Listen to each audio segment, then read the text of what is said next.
শিক্ষা উপদেষ্টা আন্দোলনরত শিক্ষকদের যা বললেন।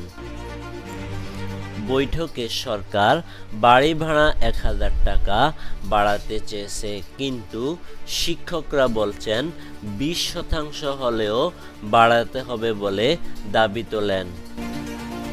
শিক্ষকরা শতাংশ হারে বাড়াতে হবে বলে দাবি তোলেন। ২-১ দিনের মধ্যে শিক্ষকদেরকে মন্ত্রণালয়ে প্রস্তাবনা পাঠাতে বলা হয়েছে।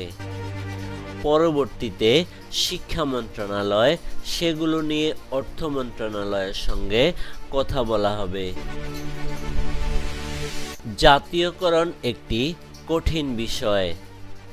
এটি ইন্টারিম গভর্নমেন্ট করতে পারবে না। জাতীয়করণ নির্বাচিত সরকার করবে। তাছাড়া শিক্ষকদের অন্যান্য যে দাবিগুলো রয়েছে সেগুলো সরকার বিবেচনা করবে বলে জানিয়েছেন শিক্ষা উপদেষ্টা অধ্যাপক চৌধুরী রফিকুল আবরার। বুধবার বিকালে শিক্ষা উপদেষ্টার সঙ্গে বৈঠক শেষে জাতীয়করণ প্রত্যাশী শিক্ষকদের প্রতিনিধি দল ব্রিফিংয়ে এ তথ্য জানিয়েছেন।